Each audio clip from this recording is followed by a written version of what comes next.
Buenos días, profesora. Buenos días, compañeros. El día de hoy, junto a mi grupo, conformado por Cinta Crisosto, Ian Vargas, Esteban Jara y quien le habla, Paula Muñoz, le presentaremos nuestro glosario de farmacología asociada a inflamación y trastornos de la coagulación.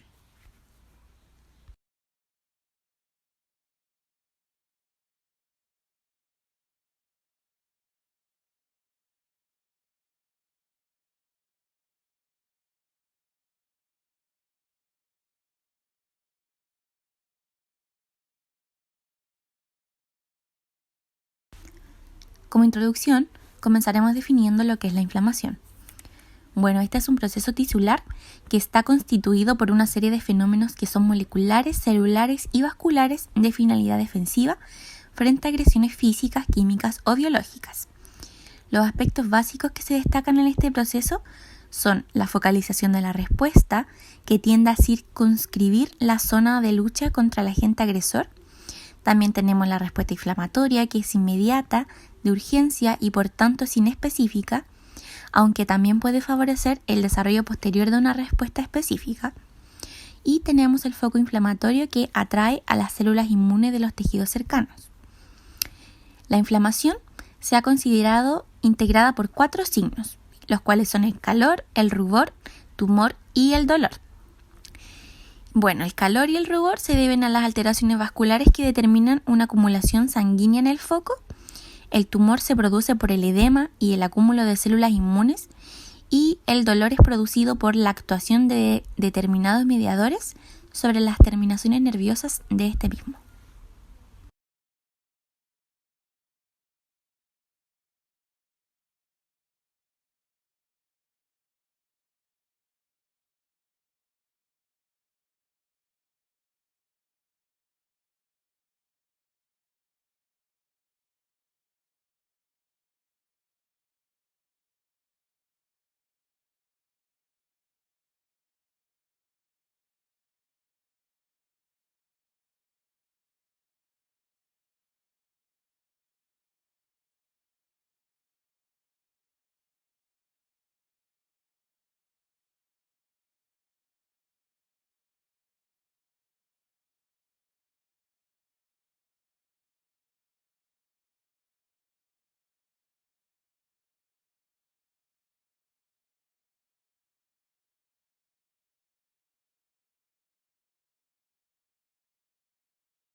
La coagulación sanguínea es el proceso por el cual la sangre líquida pasa a convertirse en coágulos de sangre semisólidos.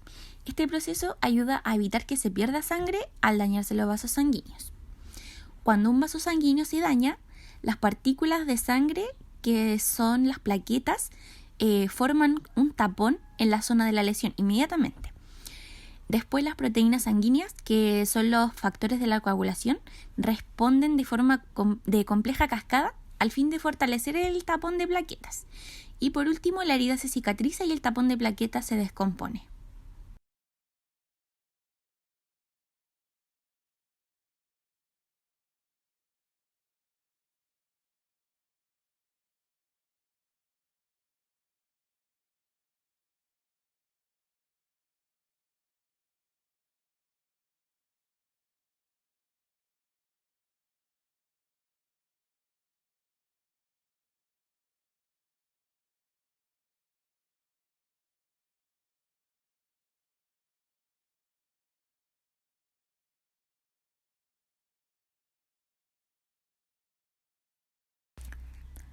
Acá presentamos las patologías de inflamación, las cuales son la hepatomegalia y la esplenomegalia, y las patologías asociadas a hemostasia y coagulación, que son la enfermedad de von Willebrand, hemofilia A y B y leucemia linfoblástica aguda.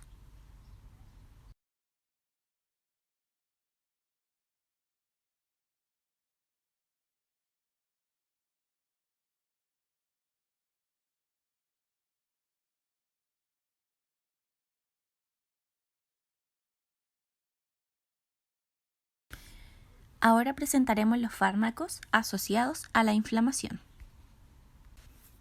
comenzaremos presentando los fármacos para la hepatoesplenomegalia. Bueno, para saber un poco más de esta patología, la hepatoesplenomegalia se debe a una inflamación más allá del tamaño normal del hígado y también del vaso.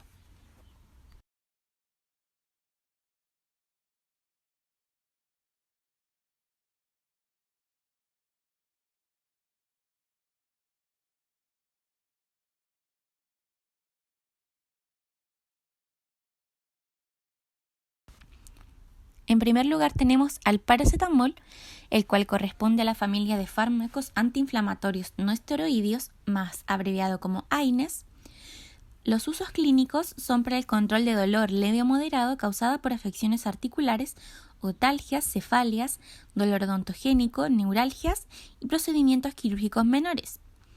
En cuanto a su farmacocinética, es un medicamento de vía oral, su biodisponibilidad es de 60 a 70%, se absorbe muy bien en el intestino delgado, distribuyéndose por todos los tejidos y líquidos y finalmente se metaboliza en el hígado y se elimina por el riñón. En cuanto a su mecanismo de acción, estimula la síntesis de prostaglandinas en la mucosa gástrica, produce analgesia mediante la activación de receptores NMDA por interaccionar con sistemas neuronales que liberan óxido nítrico o porque facilita la transmisión inhibidora serotonérgica del bulbo espinal. Efectos farmacológicos: produce un efecto analgésico y antipirético. Y en cuanto a la toxicidad, a nivel gastrointestinal tenemos la gastritis, a nivel del sistema nervioso central tenemos cefalia, mareo, insomnio, a nivel renal nefritis y síndrome nefrótico, y en edemas tenemos retención de líquido.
Como segundo fármaco tenemos el ibuprofeno, el cual corresponde a la familia o pertenece a la familia de los AINES.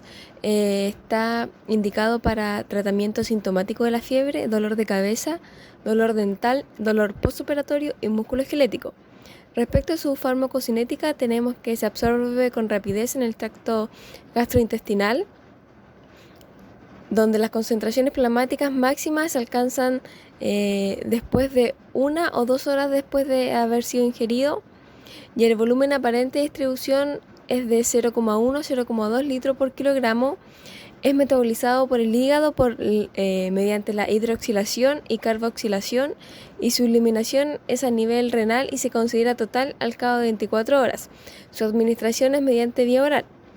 Respecto al mecanismo de acción, tenemos que inhibe la acción de las enzimas COX-1 y COX-2, donde los efectos antiinflamatorios son el resultado de esta inhibición periférica de la síntesis de prostaglandinas, subsiguiente a la inhibición de ciclooxigenasa. Inhibe la migración leucocitaria de las áreas inflamadas, impidiendo la liberación de los leucocitos de citoquinas y otras moléculas que actúan sobre los receptores nociceptivos. Respecto a sus efectos farmacológicos, tenemos que actúa como analgésico y disminuye la inflamación. Y respecto a la toxicidad, tenemos que se ven efectos adversos en el sistema gastrointestinal, renal y neurológico.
Respecto al diclofenaco, tenemos que su familia es los AINES nuevamente.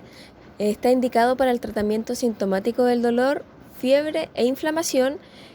Su farmacocinética se disuelve fácilmente y en un 100%, pero solo hasta el 50% de la dosis disponible sistemáticamente. Su farmacocinética es lineal, siendo la concentración plasmática proporcional a las dosis, y este se infunde dentro y fuera del fluido sinovial. Se elimina a través de la excreción urinaria y también su administración es mediante la vía oral.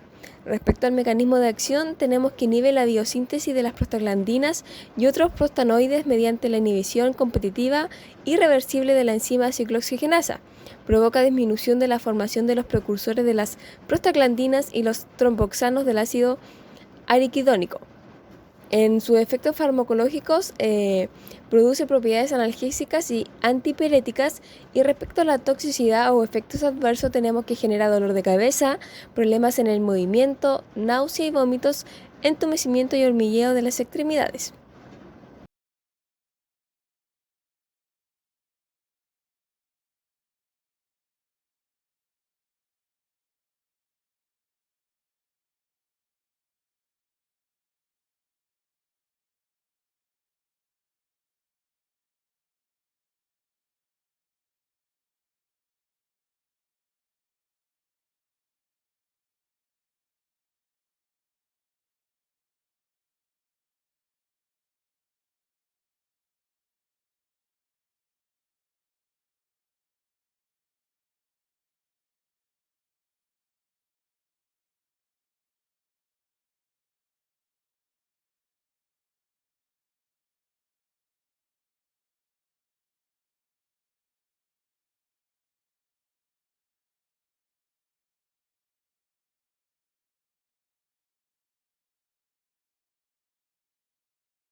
Como último medicamento o fármaco de la inflamación tenemos el Celecoxib, el cual pertenece a la familia de los AINES, e inhibidor selectivo de la COX-2.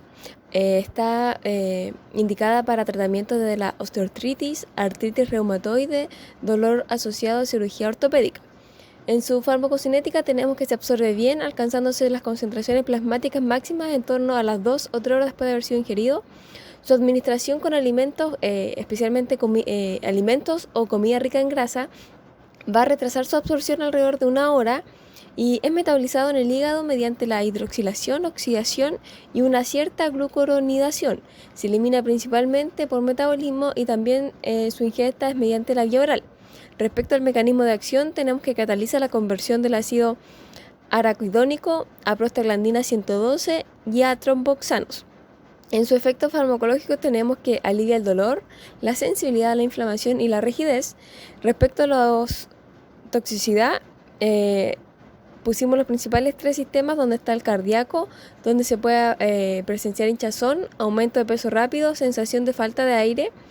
Respecto al sistema hepático tenemos que puede ocasionar náuseas, dolor de estómago, picazón, cansancio y orina oscura. Y en lo renal tenemos que puede orinar poco o nada, hinchazón en sus pies o tobillos y sensación de cansancio o falta de aire.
En la segunda parte de fármacos tenemos que ahora vienen fármacos para patologías de hemostasia y coagulación.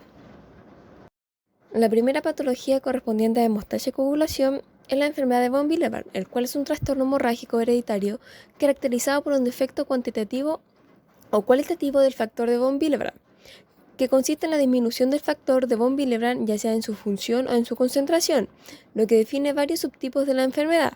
En los tipos 1 y 3 son defectos cuantitativos y los subtipos 2 son defectos cualitativos. Respecto al factor en sí, es una glucoproteína de alto peso molecular sintetizado y almacenado en megacarocitos y células endoteliales. Respecto a la enfermedad, se caracteriza por hemorragias mucocutáneas de intensidad variable que tienden a ser fluctuantes, es decir, alternan periodos hemorrágicos con periodos asintomáticos.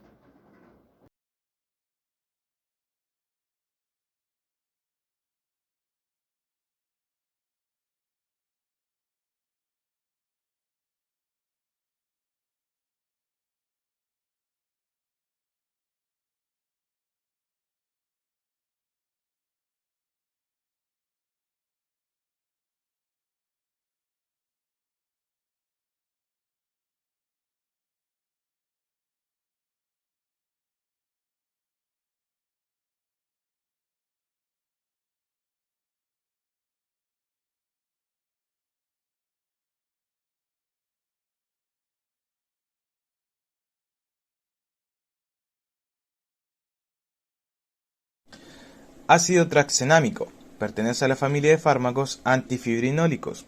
Su uso clínico es para el tratamiento de hemorragias por aumento de fibrinólisis y tratamiento de edema angineurótico hereditario. Farmacocinética. Luego de su administración oral, las máximas concentraciones plasmáticas se alcanzan a las 3 horas. La biodisponibilidad absoluta es aproximadamente de un 45%.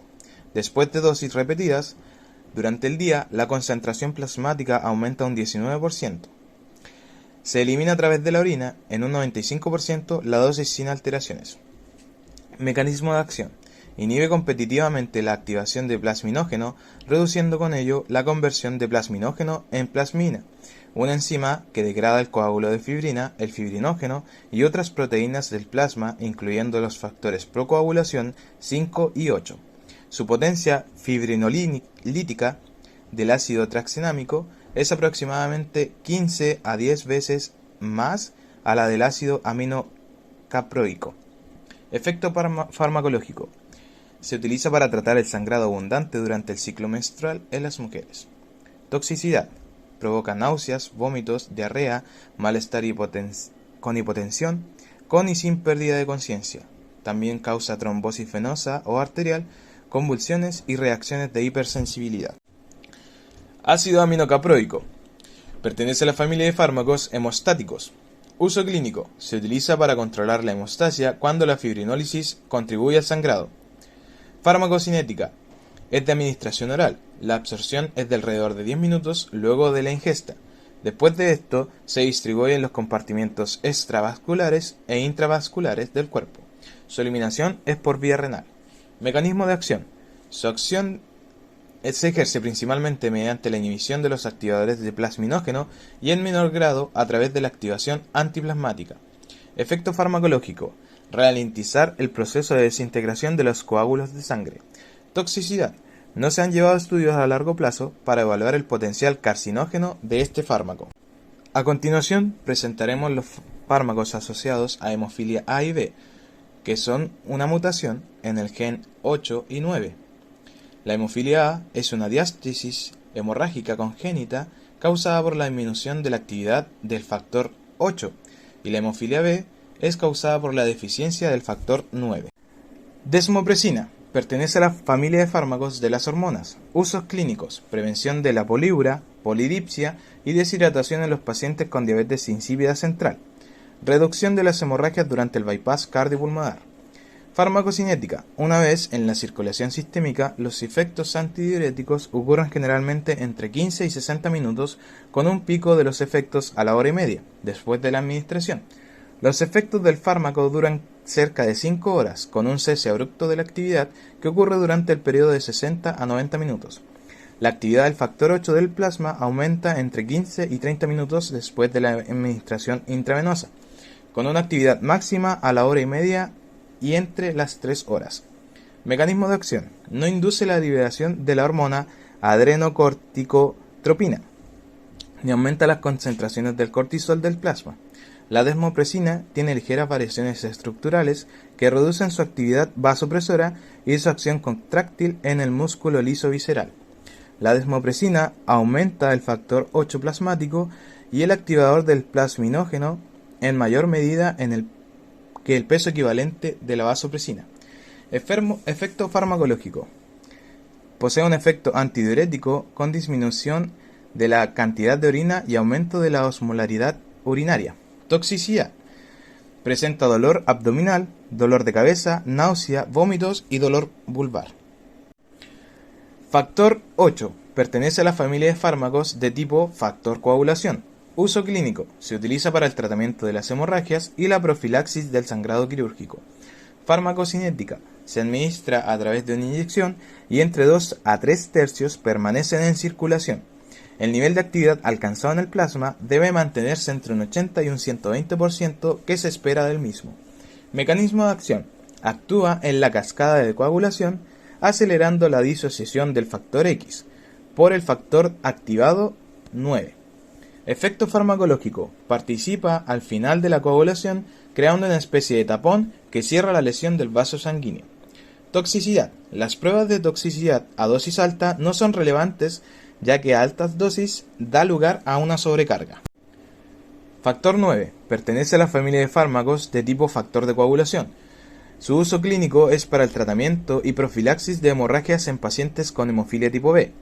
Farmacocinética. Regula temporalmente los niveles deficientes de factor 9, lo que causa una coagulación en heridas por accidentes o cirugías en personas con hemofilia tipo B.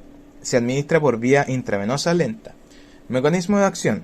Es una glucoproteína de cadena sencilla que activa al factor 11A en la vía de coagulación intrínseca. Esto hace que la trombina convierta al fibrinógeno en fibrina y se forma un coágulo. Efecto farmacológico. Corrige y previene la propensión a hemorragias. Toxicidad. No se ha notificado de casos de sobredosis del factor 9 humano. La leucemia linfobástica aguda es un tipo de cáncer hematológico y de la médula ósea que afecta a los glóbulos blancos y es el tipo de cáncer más común durante la niñez. Ocurre cuando una célula de la médula ósea presenta errores en su ADN. Bueno, como puede apreciar en la imagen, tenemos una célula normal y otra célula con leucemia linfobástica aguda.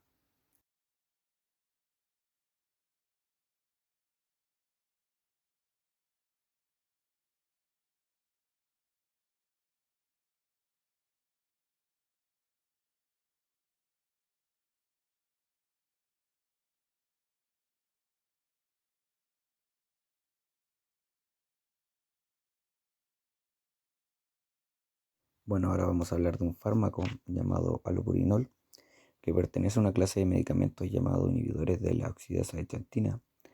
Es usado en el tratamiento de la gota y los altos niveles de ácido úrico en el cuerpo, causados por ciertos medicamentos para tratar el cáncer y los cálculos renales. Tiene una buena absorción por vía oral, su biodisponibilidad es del 80%, su vida media es de 1 a 2 horas y su eliminación es metabólica y renal. En los mecanismos de acción tenemos que es un inhibidor de xantina oxidasa, como nombré anteriormente, y su principal metabolito, oxipurinol, disminuye el nivel de ácido úrico en el plasma y en la orina por inhibición de la xantinoxidasa, enzima que cataliza la oxidación de hipoxantina a xantina y de xantina a ácido úrico. Sus efectos farmacológicos son reducir la producción de ácido úrico en el cuerpo, ya que un nivel alto de este puede causar ataques de gota o cálculos renales. Su toxicidad es la erupción cutánea, leucopenia, trombopenia, diarrea, fiebre y el síndrome de hipersensibilidad.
Luego tenemos otro fármaco llamado metotrexato, que es un antibolito de la familia de los folatos. Sus usos clínicos son el retardo de la aparición de las células cancerosas y artritis reumatoide.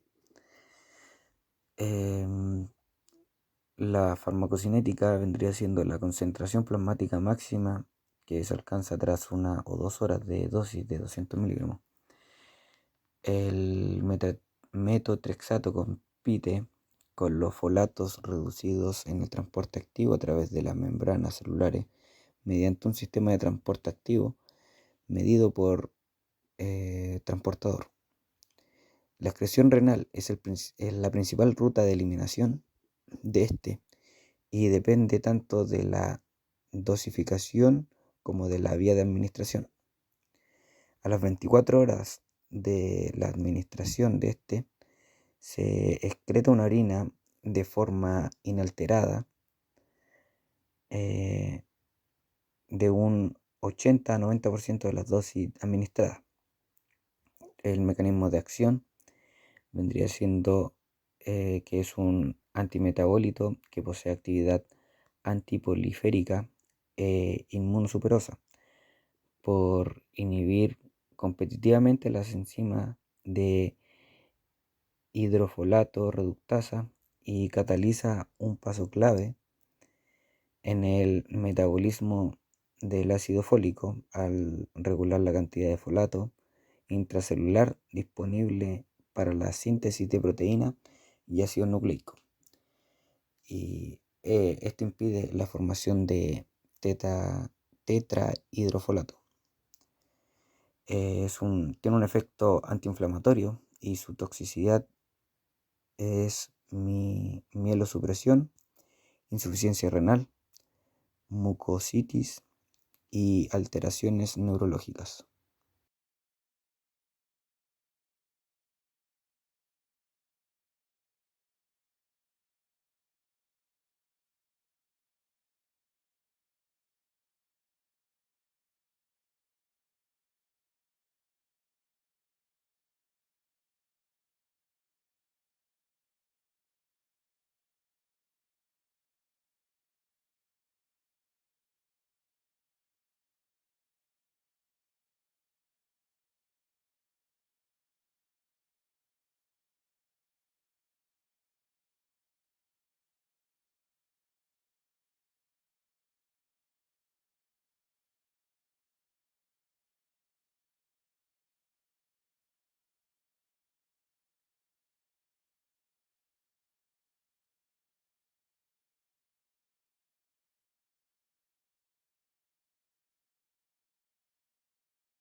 Bueno, aquí tenemos la bibliografía que usamos para realizar el trabajo y muchas gracias por su atención.